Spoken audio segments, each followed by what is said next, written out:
잠금해제 시간입니다. 오늘 시가총액 상위권 1위부터 20위권 내에서 삼성물산 제외하고 거의 다 올라갑니다. 외국인이 대형주 일부 종목에 대해 매도하고 있음에도 이들의 상승을 보여줄 만큼 국내에서 생각보다 수급이 탄탄하게 진행되고 있는데요. 관련해서 어느 쪽으로 돈이 몰리고 있는지 전략 챙기면서 정책에 대한 모멘텀도 같이 보겠습니다. 자, 오늘 사연관 차장님과 함께합니다. 어서 오세요. 안녕하세요. 네. 현재 시장 분위기 어떤지 머니맵 통해서 먼저 보겠습니다. 양지수 모두 빨간불이고요. 외국인과 연기금의 매수세가 9시 25분경부터 포착되면서 탄력 조금 더 키워나갑니다. 삼성전자, 하이닉스도 강세입니다만 오늘 도드라지는 건 2차전지 쪽입니다. 밤사이 테슬라의 5% 이상의 상승 등에 힘입어서 강세 움직임 나타내고 있죠. LG 에너지솔루션, 외국인 오늘 금액 기준으로 가장 많이 삽니다. 4% 이상 올라가고요. LG 화학도 상승세, 자동차도 오늘 증권가에서 꽤 긍정의 보고서가 나오기도 했는데요. 영향받으면서 2% 정도 오름세에 포착이 됩니다. 그 밖에 한동안 짓눌려 있었던 통신주들도 오늘은 조금 선전하는 모습 확인되고 있네요. 자, 개별 종목 전략을 한번 들어가 보죠. 오늘장 2차전지, 폐배터리, 전고체 배터리 이런 쪽 종목들의 강세가 가장 셉니다. 폐배터리 같은 경우는 어제 산업부의 핵심 광물 확보 전략 그 내용이 좀 영향을 주고 있는데요. 코스모화학은 지금 10% 이상 급등이고요. IS 동서도 한번 살필게요. 코스모화학처럼 추가적인 탄력 더 키울 수 있다라고 보십니까? 네, 가능할 것 같아요. 일단은 폐배터리 항상 말씀드리지만 아직은 조금 시기상조라고 생각이 될 수도 있어요. 왜냐하면 본격적으로 나오는 건 2030년 이후가 될 것 같아요. 이건 이제 1000회 정도, 0에서 100까지 충전 방전을 반복한다라고 했을 때 1000회 정도 사용할 수 있다라고 알려져 있거든요. 그럼 실제 주행 거리는 아마 우리가 지금 타고 있는 내연기관, 그래서 실증 나야지만 바꾼다, 그렇게 가야지 배터리들이 빨리 나오지 정말 이 배터리의 성능까지 다 탄다라고 했을 땐 쉽게는 안 나올 것 같아요. 앞으로는 배터리 성능이 더 좋아지기 때문에요. 하지만 IS 동서 같은 경우에는 예전부터 이 폐가 들어가는 거에 굉장히 진심이었던 것 같아요. 폐기물 쪽으로도 굉장히 관심이 많다 보니까 인선 ENT라던가 이런 기업들의 인수가 이루어졌었고요. 그 이후로도 계속적으로 이런 폐기물 형태, 그리고 앞으로 빅트렌드가 된 산업에서 어떤 폐기물이 나올까, 이걸 좀 연구를 많이 하는 것 같아요. 그렇다 보니까 향후에 급격하게 쏟아지게 될 폐배터리 산업에 대해서 지금은 시기상조라고 생각이 되지만 미리미리 선제적인 투자가 이루어져야지만 그때는 본격적으로 폐기물로부터 이런 휘토류라던가 필요한 금속들을 회수할 수 있는 이런 기술들을 보유하게 되지 않을까라고 생각을 해서 지금 하고 있는 폐기물 산업들과 굉장히 좀 시너지 효과가 나는 방향으로 사업을 잡고 있는 것은 긍정적으로 보입니다. 그러면 IS 동서 보유자시라면 그대로 보유하는 걸로 추천하시는 거죠? 네, 지금 현재는 일단 11선까지 눌렸다가 네. 다시 좀 올라가려는 모습들 나오고 있고 그간 거래량이 조금 죽어있는 상태이기 때문에 미래에 전체적인 사업 방향을 생각한다라고 했을 때에는 조금 더 보유를 해보셔도 괜찮을 것 같습니다. 네, 좋습니다. 폐배터리 쪽에 계속 이슈가 몰리고 있다 보니까 정말 종목들 차트 한 번씩 돌려보시면 꽤 강합니다. 그래서 더 어떻게 끌고 가야 될지에 대해서 고민들 많이 하실 것 같은데 오늘 IS 동서에 대한 전략 나눠봤고요. 요것도 궁금해요. 메디톡스 이야기요. 메디톡스도 지금 균주 논란에서 일단 승기를 조금 잡았다라는 분위기가 형성이 되면서 굉장히 강한 시세를 냈어요. 그런데 또 추가 모멘텀이 될 것 같은 이슈가 전달이 됐습니다. 할랄 인증, 보톡스.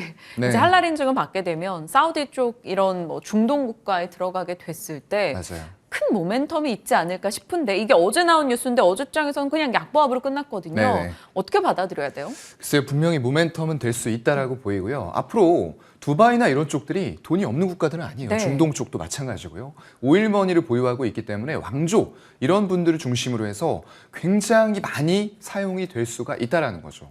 그런 관점으로 봤을 때는 일단 지금 대웅제약 쪽의 민사소송 이런 부분들에서 승소를 했습니다. 이게 사실상 균주가 굉장히 중요하거든요. 이 보톡스의 균주를 어디에서 가지고 오느냐가 중요한데 특별하게 어디에서 우리가 수입했다 가져왔다라고 밝힌 곳들을 제외하고는 이거를 얻어왔다는 경로가 약간 좀 이상한 거죠. 어디 하천변에서 발견했다. 이런 것들이 납득이 좀 안 가요. 그렇다 보니까 결국에는 이런 판단하는 과정에 있어서 법원들도 이런 메디톡스에 손을 들어줄 수밖에 없는 상황들이 계속 연출이 될 것 같아요. 지금은 일단은 대웅제약 쪽이지만 그 이후로도 추가 소송들을 아마 이 검토를 하고 있을 겁니다. 그렇게 된다라고 했을 때는 국내라던가 이런 쪽에서 미치는 영향들이 굉장히 클 것 같고요. 지금 당장도 문제지만 향후에 이 미용 시장은 어마어마하게 커질 거예요. 그런 시장에서 일단은 독보적인 권리를 가지고 우월한 권한을 잡았다는 것들은 굉장히 크게 작용을 할 수밖에 없고 그런 레퍼런스들이 결국에는 향후에 중동이라던가 이런 국가들에 미치는 영향들도 굉장히 좀 크게 될 것이다 라고 보입니다. 네, 좋습니다. 메디톡스 긍정의 답변 주셨고 저희 추가적으로 지켜볼게요. 감염병 예방법 관련 이슈도 남아있기 때문에 어찌됐건 메디톡스 측이 훨씬 더 유리한 위치에 있는 건 사실인 것 같습니다. 지켜보도록 하죠. 자, 이제 오늘 4차 상임의 종목은 무엇일지 잔금해제 해보도록 하겠습니다. 열어보시죠. 잔금해제 종목은 서플러스 글로벌 반도체 장비계 서울옥션이라는 표현, 이거에 대한 설명을 좀 저희 듣고 싶습니다. 첫 번째 포인트 열어볼게요. 중고거래 1위. 네. 사업 내용 살펴주시죠. 네, 제가 키워드를 이렇게 안 드렸는데 중국의 서울 옥션이라고까지 표현을 굉장히 잘해 주셨네요. 일단 뭐 중고거래 하면은 뭐 요즘에 당근 이런 건데 당근이 아니고요. 이쪽은 약간 좀 특화된 중고거래를 하고 있어요. 일단은 반도체 전공정, 후공정의 장비 같은 것들 중고가 된 거죠. 이미 누군가가 사용해서 중고가 된 장비를 사와서 다시 한번 매각하는 이런 형태로 사업을 펼쳐나가고 있는데 이게 국내에서뿐만 아니라 글로벌 1위를 지금 하고 있습니다. 그렇다 보니까 이런 쪽들에서 주 고객사가 TSMC, UMC, SMIC, 동부하이텍 같은 그런 기업들이 되는 거고요. 최첨단 공정이 점점 더 빠르게 발전하다 보니까 조금 더 늦춰진 공정들, 옛날의 공정들에 관련된 장비들을 이런 업체들에게 다시 한번 손봐서 매각을 하는 그런 절차를 수행을 하고 있고요. 21년간 3만 대 이상의 중고 장비를 전 세계 40여 개국의 기업들과 거래를 한 이런 이력들을 가지고 있어요. 굉장히 레퍼런스가 많이 쌓였죠. 결국엔 이런 레퍼런스들을 바탕으로 해서 향후에도 계속적인 글로벌 1위 점유율을 해나가고 더 확대할 수 있는 기반들을 가지고 있다라고 보이는 기업입니다.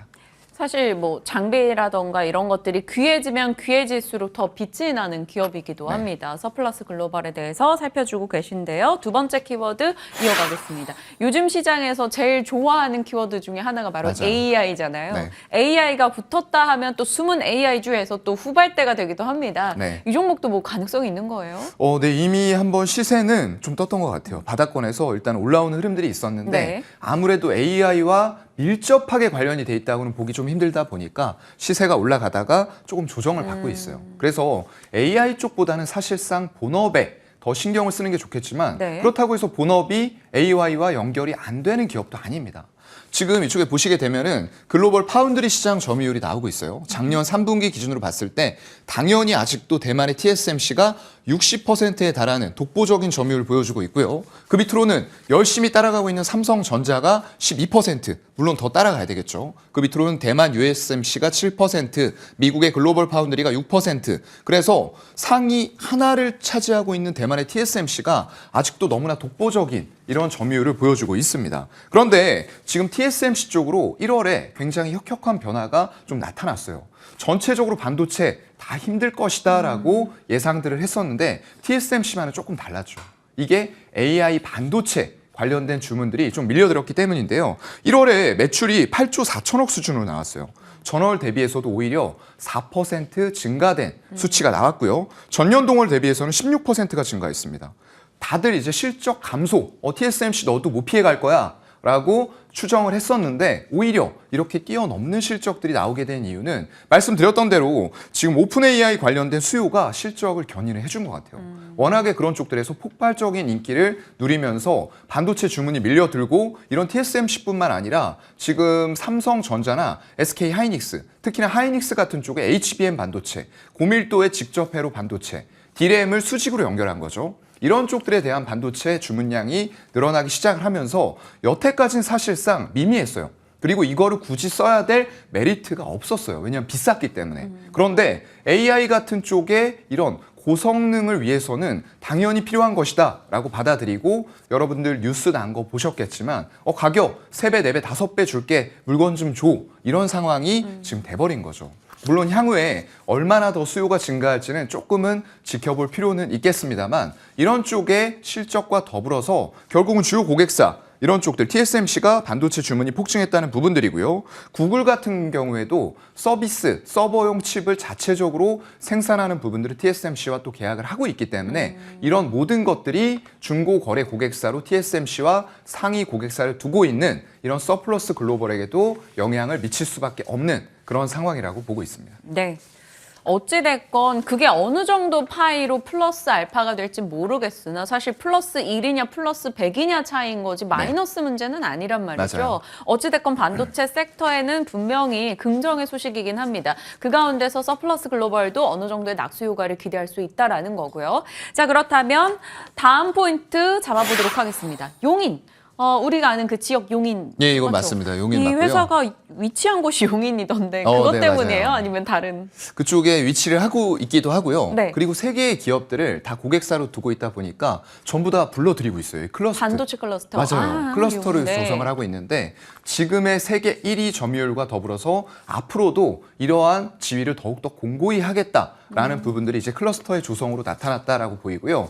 이런 곳들에 지금 들어오고 있는 기업들을 보게 되면은 ASML 지금 반도체 쪽에서는 갑 같은 뭐라고 불러야 되죠? 을인대 초갑, 을인대 초갑으로 불리우고 있는 이런 ASML 엄청난 영업이익률을 자랑하는 기업이에요.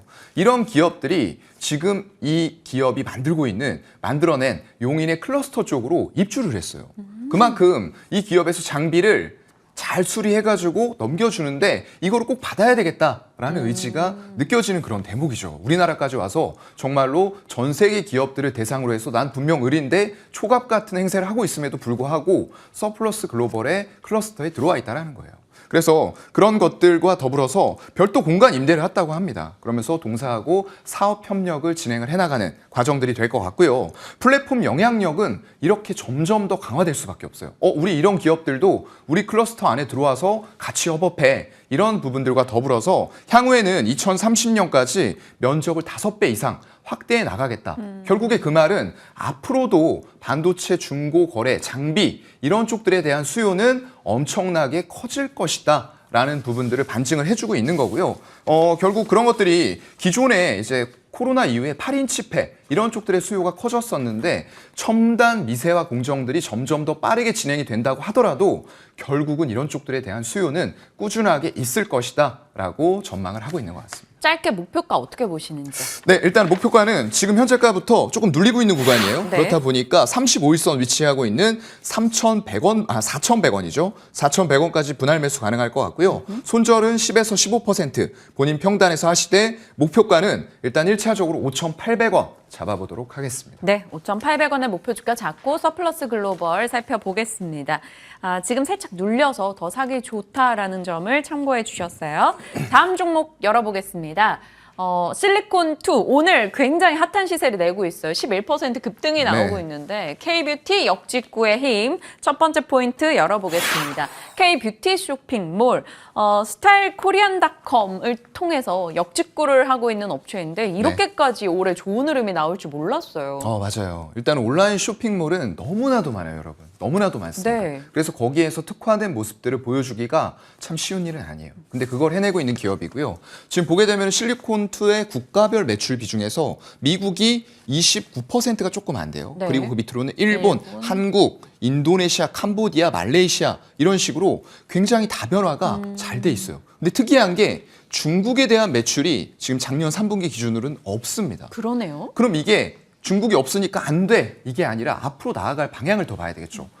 중국이 없는데 이 정도까지 했어? 앞으로 중국이 추가되면 더 좋아질 수 있겠네 라는 생각들도 해볼 수가 있을 것 같고요. K뷰티의 브랜드 제품을 자사 플랫폼 아까 말씀해 주신 스타일 코리안 이쪽 닷컴을 통해서 250여 개 브랜드를 100만 명 이상의 회원을 확보한 상태에서 열심히 잘 하고 있는 그런 상황이고요. 글로벌 150여 개국으로 수출을 하면서 굉장히 레퍼런스들을 다양한 국가로 넓혀가고 있는 이런 모습들 긍정적으로 볼 수 있겠습니다. 네, 좋습니다. 실리콘2의 사업 내용에 대해서는 이미 또 많은 분들이 인지하고 계실 수도 있어요. 그런데 두 번째 포인트가 또 상당히 이색적인 매력을 갖고 있습니다. 경쟁력. 실리콘투에 대해서 검색을 조금 해보신 분들이라면 아시겠지만 물류 로봇 뭐 이런 식으로 물류 맞아요. 시스템에 대한 칭찬이 꽤 많거든요. 네네. 그래서 첫 번째 포인트만 사실 좀 들으신다고 하면은 그냥 좀 잘 나가는 쇼핑몰이네 이렇게 생각을 하실 수도 있는데 이쪽의 핵심 경쟁력이 바로 물류입니다. 요즘에 물류가 굉장히 중요해졌어요. 맞아요. 물류 스마트 쪽에서 맞아요. 어느 대기업이건 간에 이제는 로봇과 AI가 나왔기 때문에 물류가 더 효율화되고 고도화되어가는 그런 시기가 될 거예요. 그만큼 지금 가진 경쟁력들이 더욱더 강화되는 차원으로 간다라고 생각을 하시면 될 것 같고요. 물류 쪽에서는 해외 지사 통한 물류 현지화의 전략에 성공적으로 안착을 했습니다.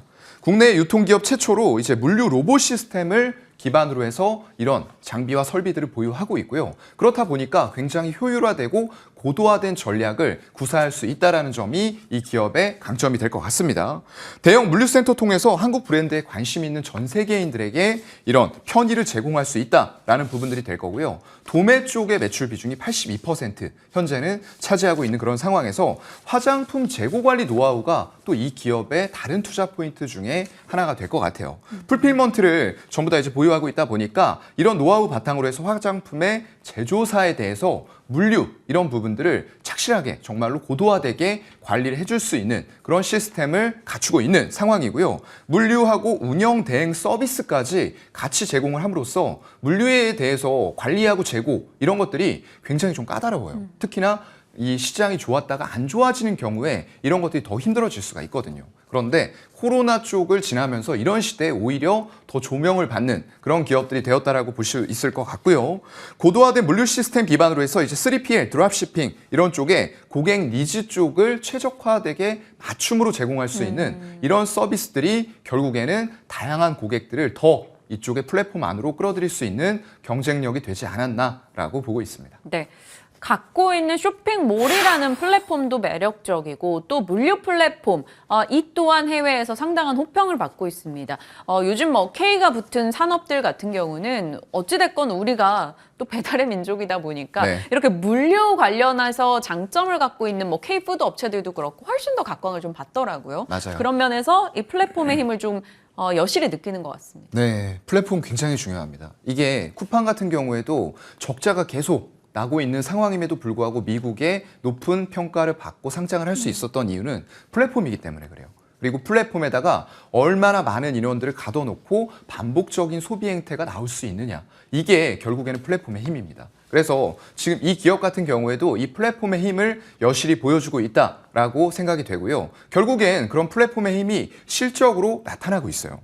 2020년부터 매출과 영업이익이 급성장하는 모습들 보여주고 있어요. 아까 말씀드렸던 대로 코로나 팬데믹이 일어난 이후에 오히려 이런 물류나 이런 쪽들의 강점을 가지고 있다 보니까 관리가 어려워진 상태에서 고객사들의 니즈를 정확하게 찝어내준 거죠. 그렇다 보니까 이런 실적들이 나왔다라고 보이고요. 작년 3분기까지 매출이 거의 1,200억에 달하고요. 그리고 영업이익은 100억에 달하는 수치가 나왔습니다. 이미 전년 대비했을 때 굉장히 높은 수치들이 달성이 되고 있기 때문에 작년도 사실상 사상 최대 실적을 썼다라고 보는 게 합리적일 것 같고요. 올해에도 일단 이런 흐름들은 계속 될 것 같아요. 근데 그럼에도 불구하고 주가들은 아직까지는 큰 폭의 흐름을 만들어내지 못하고 있다라는 부분이 지금 사기에도 괜찮은 시점까지 와 있다라고 좀 생각이 되는 그런 종목이에요. 단기 급등을 하기는 했거든요. 네. 근데도 오늘 10% 올랐음에도 매력적이라는 거죠. 네네. 오늘 조금 사실 좀 부담스러워요. 제가 항상 주말에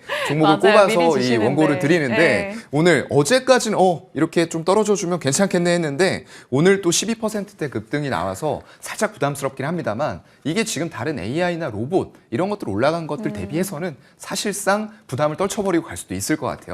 거기다 물류, 로봇 이런 쪽도 연결이 되기 때문에 향후에 더 고도화된 시스템을 바탕으로 해서 주가는 글쎄요. 현재가 부근부터 한 21선이 위치해 있는 3,200원 정도까지 매수 가능할 것 같고요. 손절은 역시나 본인의 매수 평단 대비했을 때 10에서 15% 선에서 손절하시면 될 것 같고요. 목표가는 조금 크게 잡아보도록 하겠습니다. 이게 최종 목표가는 아니고요. 1차 목표가로 5,500원 잡은 이후에 실적이라던가 고객사의 추가 확보 이런 부분들 보면서 추가 상향도 가능할 것 같습니다. 네. 5,500원의 목표 라인, 이것도 1차 목표가 정도, 최종은 아니다라고 판단 내려주셨어요. 실리콘2 앞으로의 흐름 기대해 보도록 하겠습니다. 오늘 두 종목 살폈어요. 사연관 차장과 함께했습니다. 고맙습니다. 네, 고맙습니다.